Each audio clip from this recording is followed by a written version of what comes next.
थाना किदवई नगर क्षेत्र की रहने वाली पीड़ित महिला ने पारिवारिक विवाद से परेशान होकर आयरा प्रेस क्लब में प्रेस वार्ता कर अपनी आप बीती पत्रकारों के सामने बयां की है।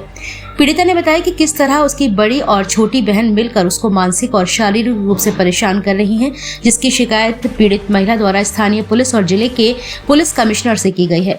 पर महिला का कहना है कि उसकी कोई सुनवाई नहीं हुई है, जिससे परेशान होकर पीड़ित महिला द्वारा पत्रकारों से न्याय की गुहार लगाई गई है। पीड़िता ने प्रेस कॉन्फ्रेंस के दौरान दोनों बहनों पर अपने घर का अधिकांश सामान चुरा लेने का भी आरोप लगाया है। प्रेस वार्ता कर नेहा शुक्ला ने बताया कि घटना की लिखित शिकायत उनके द्वारा किदवई नगर पुलिस से लेकर जिले के पुलिस कमिश्नर तक से की गई, पर किसी के द्वारा पीड़ित को न्याय नहीं दिया गया, जिससे परेशान होकर नेहा शुक्ला ने बुधवार को आयरा प्रेस क्लब में आकर प्रेस वार्ता कर न्याय की गुहार लगाई है।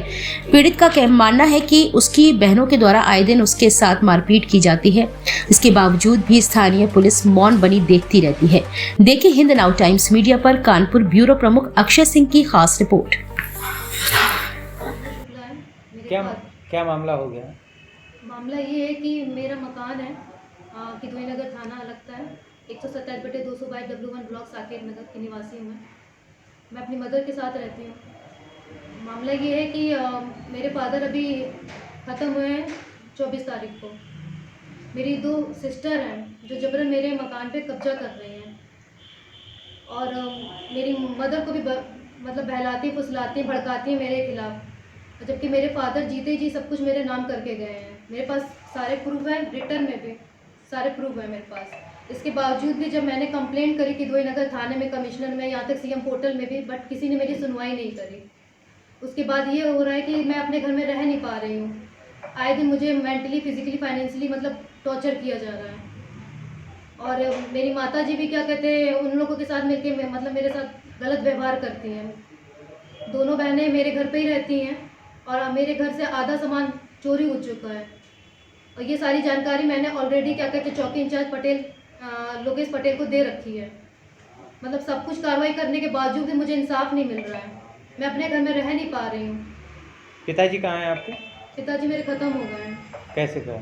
ख़त्म ऐसे हुए हैं कि 23 तारीख की मॉर्निंग में मैं ऑफिस जा रही थी तो मैंने अपने फादर को देखा तो बिल्कुल ठीक थे, क्योंकि मदर फादर मेरे ही साथ रहते हैं, काफ़ी टाइम से रह रहे हैं मेरे साथ में, तो उनकी देख रेख, घर का, बाहर का सब कुछ मैं ही हैंडल करती हूँ। तो मैं मॉर्निंग में जब जा रही थी ऑफिस तो मैंने जब फादर को देखा तो वो बिल्कुल सही थे। उसके बाद जब मैं ऑफिस पहुँची हूँ, उसके बाद 4 बजे मेरे मामा जी ने और मेरे मौसी जी ने मुझे फ़ोन किया कि तुम्हारे फादर एडमिट है पीपीएम हॉस्पिटल में। तो मैंने कहा ऐसा हो नहीं सकता कि पीपीएम हॉस्पिटल में वो एडमिट होंगे, वो भी आईसीयू में, क्योंकि जब मैं मॉर्निंग में देख के गई मेरे डैडी बिल्कुल ठीक थे। और उस टाइम पे मेरी मदर और मेरी दोनों सिस्टर मेरे घर पे मौजूद थी और कोई नहीं था मेरे घर पे। उसके बाद जब मैं मौके पर पहुंची पीपीएम हॉस्पिटल पे तो मेरे फादर वहाँ अकेले थे, कोई नहीं था वहाँ पे। यहाँ तक वहाँ के हॉस्पिटल के जो कर्मचारी थे वो लोग मुझे मिलने नहीं दे रहे थे मेरे फादर से। मेरे से बार बार यही कह रहे थे आप स्वाति शुक्ला से बात करिए। मैंने कहा स्वाति शुक्ला कौन? मैं अपने फादर से मिलने आई हूँ, स्वाति शुक्ला क्या होती है उसमें? और स्वाति शुक्ला ऑलरेडी वहाँ पहले जॉब कर चुकी है। कौन कौन आपको परेशान करता है घर में नहीं रहने दे रहे हैं? दोनों बहनें। क्या नाम है उनका? स्वाति शुक्ला, निहारिका शुक्ला। क्या करती हैं ये? इनकी शादी वगैरह हुई कि नहीं? ये पेशे से नर्स हैं और क्या कहते हैं इन्होंने इसी चीज़ का फ़ायदा उठा के मेरे फादर को मृत घोषित कर दिया, जबकि मेरे फादर बिल्कुल ठीक थे। दोनों बहनों की शादी वगैरह हुई? हाँ, दोनों बहनों की शादी हो चुकी। पहली जो बड़ी सिस्टर है, बड़ी स्वाति शुक्ला, उन्होंने 3 शादियाँ करी हैं और जो छोटी सिस्टर है निहारिका शुक्ला, उन्होंने 2 शादियाँ करी हैं और सबकी लव मैरिज है। कहाँ रहती हैं ये सब? सबकी यही रहती हैं, कानपुर में ही रहती हैं।